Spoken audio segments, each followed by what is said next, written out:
Mark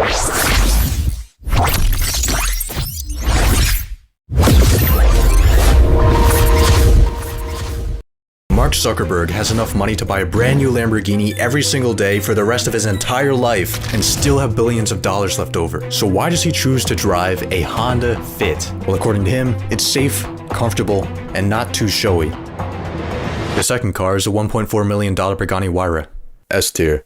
Ken Griffin, founder of the sexiest hedge fund of all time, Citadel, once spent $200 million on this interesting assortment of paint. Given Kenneth's track record of buying things that are overpriced thanks to sentimental value, you might think that he drives a Mark IV Supra, or maybe an old BMW. No, my boy Kenneth drives an almighty LaFerrari. This is a LaFerrari. With its rousing curves. On the driver's door, you can see there are 3 circular buttons. Erotic V12 engine. Next up, I want to move on to the door panel. And salacious quarter-mile time of 9.7 seconds. There's no storage pocket in the door panel. The LaFerrari is an absolute beast.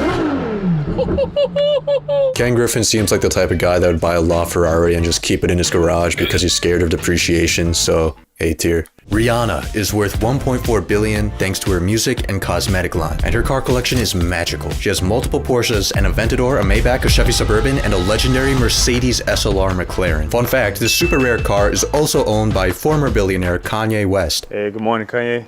Shut the fuck up. Solid A tier. Michael Bloomberg drives a Chevy Suburban. Jack Ma, former CEO of Alibaba, drives a Chevy Blazer that he bought from Alibaba. The richest rapper of all time, Jay-Z, has a godlike automotive collection, but his coolest car has to be his $8 million Maybach Accelero, a one-of-a-kind high-performance vehicle that was originally built to test the limits of Fulda's Accelero tire model. It's a cool car, but for $8 million, I would rather just buy the state of Wisconsin. I think it's too expensive. Say B tier. Steve Ballmer is worth $70 billion and drives a Ford Fusion Hybrid. His car was hand-delivered to him by the Ford CEO. How are you? You like your new car? This is awesome. Oh, beautiful, man. It's a solid D tier. Steve Jobs was the former CEO of Apple, which is currently the highest value company in the entire world, and his car buying habits are the most unique on this list. Steve Jobs leased a brand new SL55 AMG every 6 months due to a loophole in California law that allowed him to legally drive without a license plate. To quote F. Scott Fitzgerald, "Let me tell you about the very rich. They are different from you and me." Not a super interesting car, but I respect the commitment. B tier. According to Google, the highest net worth in the entire world is $170 billion. But what if I told you that there exists a trillionaire? I had 100 million by the time I was 31, 32. Fuck. I became a trillionaire quite recently. Trillionaire meaning 1,000 billion. Correct. Andrew Tate, the top G, takes great pride in his collection of properties, firearms, and last but not least, supercars, with his most infamous ride undoubtedly being his Bugatti Chiron. Costing $3 million, only 500 Chirons were produced, making top G the owner of a truly special vehicle. What color is your Bugatti? What color is your Bugatti? My positioning of Andrew Tate's Bugatti Chiron on this tier list is not indicative of my opinions on his worldviews and previous actions. I just don't believe a big showy lifestyle is appropriate. Sam Walton, the founder of Walmart, believed in frugality. In 1979, Sam bought a Ford F-150, which is currently on display in the Walmart Museum. Touching the truck's handle is rumored to bestow upon you the gift of frugality.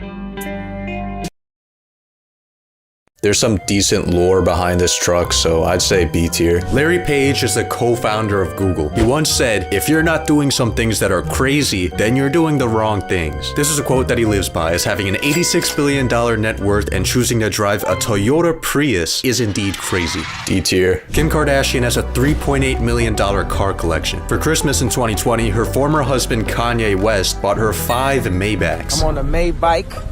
Y'all got the Maybach, I'm on the Maybach. Kim calls her Maybach S580 her favorite baby ever. Ever.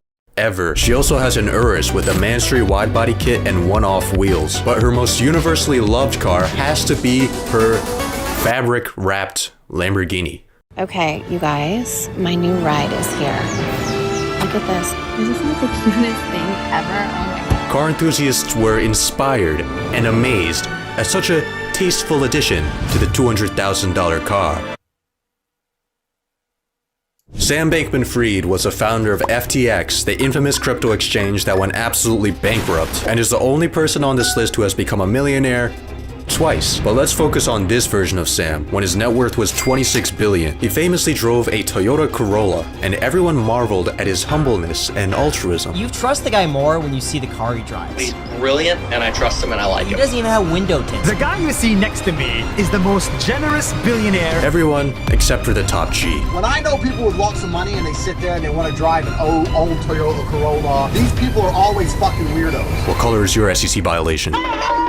The Toyota Corolla is actually pretty decent, I'd say C tier. Despite his $100 billion net worth, Warren Buffett is a very frugal young man. Buffett even eats McDonald's on a daily basis. If the market is down, he'll have just 2 sausage patties. If the market's flat, sausage McMuffin. If the market's up, bacon, egg, and cheese biscuit. After hearing about his quirky eating habits, I was a bit disappointed to find that Warren Buffett drives the most boring, mediocre rich person car I've ever seen in my entire life. A Cadillac XTS. It's a very uninteresting car, but Warren Buffett is a legend, so B tier.